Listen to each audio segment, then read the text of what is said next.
एक और जहां मुसलमानों पर तरह तरह के सवाल उठाए जा रहे हैं, हिंदू और मुसलमान की एकता को लेकर दुनिया भर में बवाल मचा दिया है, तो वहीं दूसरी तरफ महाकुंभ में हिंदू और मुस्लिम के भाईचारे की मिसाल पेश करने वाले कई वीडियो सोशल मीडिया पर वायरल हो रहे हैं। जी हां, जहां कुंभ में आए हिंदू भाइयों के लिए मुस्लिमों ने अपने घर और मस्जिदों के दरवाजे खोल दिए हैं। उनको रहने और खाने पीने से लेकर कंबल और दवाइयां तक बांटी गई हैं। आपको याद होगा कि मौनी अमावस्या पर महाकुंभ मेले में श्रद्धालुओं का एक रेला उमड़ा था। भीड़ ज्यादा होने और भगदड़ की घटना के बाद प्रशासन ने और सख्ती बरतनी शुरू कर दी। एक तरफ स्नान करने वालों को मेले से जल्दी जल्दी शहर की ओर भेजा जाने लगा, तो वहीं स्नान के लिए आ रहे वाहनों को शहर से काफी दूर रखा गया। जो लोग जिले में आ चुके थे उन्हें लंबे रास्ते से घाटों तक भेजा गया, जिसमें बुजुर्ग, महिलाएं और बच्चे काफी थक गए। पतली पतली गलियों में लोग सोने को मजबूर थे, फुटपाथ भी खाली नहीं थे। इस बीच प्रयागराज जिला प्रशासन और शहरियों ने संवेदनशीलता दिखाते हुए श्रद्धालुओं की मदद को आगे हाथ बढ़ाया। स्कूल खोलकर उनके अंदर श्रद्धालुओं के ठहरने के इंतजाम किए गए। इलाहाबाद विश्वविद्यालय के गेट भी खोल दिए गए, जहां स्टूडेंट्स ने आनन फानन में हलवाई का भी इंतजाम किया। जी हां, सिर्फ स्कूल ही नहीं, मुसलमानों ने मस्जिदों के दरवाजे और अपने अपने घरों के दरवाजे भी खोल दिए थे। वहीं महाकुंभ के दौरान प्रयागराज में फिर एक बार गंगा जमुना तहजीब का नजारा सबने देखा। संगम नगरी में आए श्रद्धालुओं के साथ भगदड़ में जो हुआ उसे शायद वो कभी नहीं भूल पाएंगे, लेकिन एक अच्छी याद जो वो साथ लेकर जा रहे हैं वो ये है कि मुसलमानों को उनके साथ इस दुख भरी घड़ी में साथ देना। जी हां, भगदड़ के बाद कई हिंदू श्रद्धालुओं को उस वक्त न रहने और न ही खाने पीने को जब कुछ मिला तो मुसलमान भाइयों ने उनका साथ दिया। उन्होंने हिंदू श्रद्धालुओं के विश्राम के लिए मस्जिदें खोल दी, खाने के लिए लंगर लगाए और ठंड से बचने के लिए कंबल भी बांटे। यहाँ तक जो लोग बीमार थे उनकी दवाइयों का भी इंतजाम किया गया। आपको याद होगा कि महाकुंभ में मुसलमानों को दुकानें लगाने से मना किया गया था। खैर, वो तो बात अलग है, लेकिन इस भाईचारे को देखकर शायद अंध भक्तों की आंखें खुल गई हो। वहीं दूसरी तरफ बागेश्वर धाम के पीठाधीश्वर धीरेन्द्र शास्त्री ने मंगलवार को महाकुंभ में डुबकी लगाई। इसके बाद सभी देशवासियों से महाकुंभ में आने और पवित्र स्नान करने की अपील भी की है, जहां उन्होंने एक बयान भी दिया है। उन्होंने कहा है कि जो लोग महाकुंभ में नहीं आ पा रहे वो देशद्रोही हैं, और यहाँ तक उन्होंने ये मरने वालों के लिए भी बात कही है कि जो लोग मर गए हैं, यानी जिनकी भगदड़ में मौत हो गई है, उनको डायरेक्ट मोक्ष की प्राप्ति होगी। बागेश्वर धाम के पीठाधीश्वर यानी कि धीरेन्द्र शास्त्री का एक बयान काफी वायरल हो रहा है। जी हां, मंगलवार को महाकुंभ में वो डुबकी लगाने गए। इसके बाद सभी देशवासियों से महाकुंभ में आने और पवित्र स्नान करने की उन्होंने अपील भी कर दी। उन्होंने कहा कि मैंने सभी के साथ पवित्र डुबकी लगाई है, चाहे वो देशवासी हो, विदेशी हो, बागेश्वर धाम के लोग हो। महाकुंभ में हर व्यक्ति को आना चाहिए, और जो नहीं आएगा वो पछताएगा और देशद्रोही कहलाएगा। भैया, अगर वहां पर डुबकी नहीं लगाई तो क्या वो देशद्रोही होगा? तो वहां पर उन्होंने एक और बयान दिया है। जी हाँ, भगदड़ में मारे गए लोगों पर उन्होंने कहा है कि जितने भी लोग वहां मारे गए हैं उनको डायरेक्ट मोक्ष की प्राप्ति होगी। अब तो कोई उनसे ये जाके बताए कि जो परिवार थे, जिनके परिवार के लोग जो मरे हुए हैं, उनको कैसा व्यतीत हो रहा है। आपने तो कह दिया कि उनको मोक्ष की प्राप्ति हुई है, लेकिन वहां की जो अव्यवस्था है उसके बारे में उन्होंने कुछ नहीं बोला। आपको देखिए इस वीडियो में कि कैसे बाबा बागेश्वर धाम मोक्ष की प्राप्ति के बारे में लोगों को बता रहे हैं, और बता रहे हैं कि जो गंगा में स्नान नहीं करेगा वो देशद्रोही हो जाएगा। मरना सबको है, पर कोई गंगा के किनारे मरेगा तो वो मरेगा नहीं, मोक्ष पाएगा। यहां मरे नहीं है कोई। हां, ये है कि असमय चले गए तो दुख है, पर जाना तो सबको है। ये बात तय है कि कोई 20 साल बाद जाएगा, कोई 30 साल बाद जाएगा। हमें भी जाना, तुम्हें भी जाना। वो असमय चले गए तो इस बात का दुख है, लेकिन उनकी मृत्यु नहीं हुई है। सच कहें, उनको मोक्ष मिला है। बता दें कि इलाहाबाद से कई वीडियोस और तस्वीरें सामने आ रही हैं जो इस बात की गवाही दे रहे हैं कि देश में हिंदू मुस्लिम भाईचारा कितना गहरा है।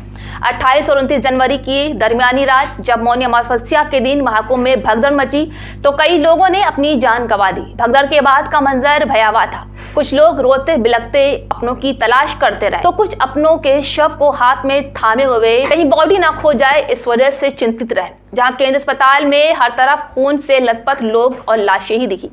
वहीं मुस्लिम समुदाय ने स्पेशल लंगर लगाकर हिंदू श्रद्धालुओं को खाना खिलाया, जिन्हें दवा की जरूरत थी उन्हें वो मुहैया कराई। आपको बता दें कि मुसलमान भाइयों ने 2500 लोगों को कंबल भी बांटे ताकि ठंड में हिंदू श्रद्धालुओं को किसी भी तरह की कोई परेशानी ना हो। तो वहीं कुछ श्रद्धालुओं को रेलवे स्टेशन और बस स्टैंड तक छोड़ने भी चले गए ताकि वो सलामत अपने घर तक पहुंचे। ये था हिंदू और मुसलमान भाई, जो दिखाता है कि हिंदू और मुसलमान भाइयों में अभी भी भाईचारा कायम है। मुसलमान भाई अभी भी हिंदू श्रद्धालुओं की मदद में दिन रात लगे हुए हैं, जहां कुछ मुसलमान भाइयों का कहना है कि जब तक महाकुंभ चलेगा हम हिंदू श्रद्धालुओं की मदद करते रहेंगे।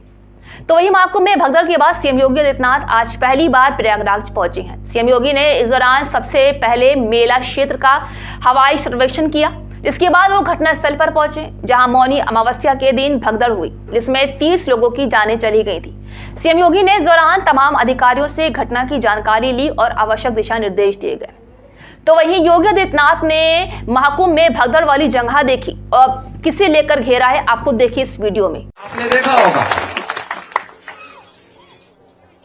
कि जो सनातन धर्म के विरोधी हैं, वे लोग ये प्रयास कर रहे थे कि संतों का धैर्य जवाब दे दिया, लेकिन हम लोगों को ये भी देखना होगा, कुछ लोग लगातार गुमराह करके सनातन धर्म के खिलाफ हर एक मुद्दे पर षड्यंत्र करने से बाज नहीं आते। जी हाँ, जहां एक तरफ जायजा लिया तो वहीं दूसरी तरफ सीएम योगी आदित्यनाथ ने इस भगदड़ को लेकर किसको सुना दिया है, आपको देखिए सीएम योगी के इस वीडियो में। जो सज्जन सनातन धर्म के आधार स्तंभ है, आपका व्यवहार, आपका आचरण पूरे सनातन धर्म को ही नहीं, पूरे देश और पूरी दुनिया को एक नई दिशा देता है।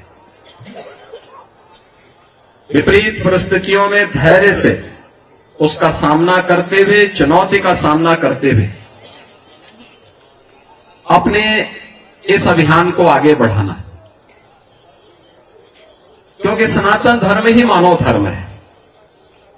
सनातन धर्म रहेगा तो मानव धर्म रहेगा, मानवता रहेगी, इस सृष्टि रहेगी। और मैं अभिनंदन करूंगा उन पूज्य संतों का जिन्होंने मौनी अमावस्या के अवसर पर पूरे धैर्य के साथ, एक चुनौती हम सबके सामने आई, कुछ पुण्यात्मा उस एक हादसे के शिकार हो गए थे, लेकिन उन स्थितियों में एक अभिभावक के रूप में, जैसे परिवार के ऊपर कोई विपत्ति आती है तो परिवार का अभिभावक धैर्य नहीं खोता, पूरी हिम्मत के साथ खड़े होकर के उस चुनौती का सामना करते हुए उससे उभारने का कार्य करता है। और आपने देखा होगा कि जो सनातन धर्म के विरोधी हैं, वे लोग ये प्रयास कर रहे थे कि संतों का धैर्य जवाब दे दे और उसके बाद जग हसाई का एक कार्य कराया जाए। लेकिन मैं अभिनंदन करूंगा पूज्य तुलसी पीठाधीश्वर जी का भी, पूज्य जूना पीठाधीश्वर जी का भी, अपने सभी 13 के 13 अखाड़ों का भी, पूज्य फूलडोल दास जी महाराज वृंदावन धाम से हमारे पास आए हैं, अत्यंत वरिष्ठ संत हैं।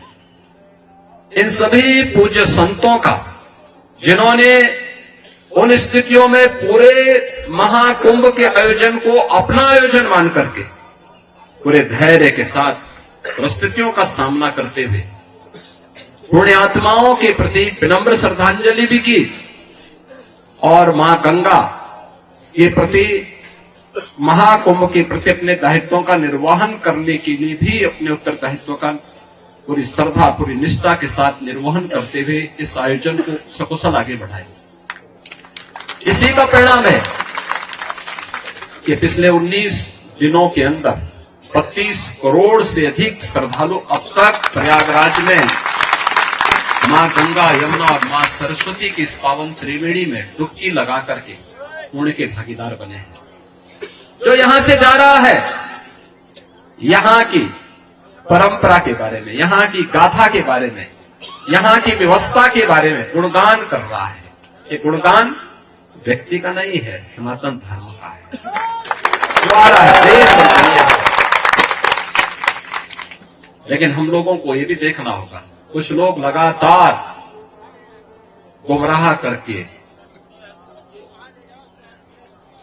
करके सनातन धर्म के खिलाफ हर एक मुद्दे पर षड्यंत्र करने से बाज नहीं आते।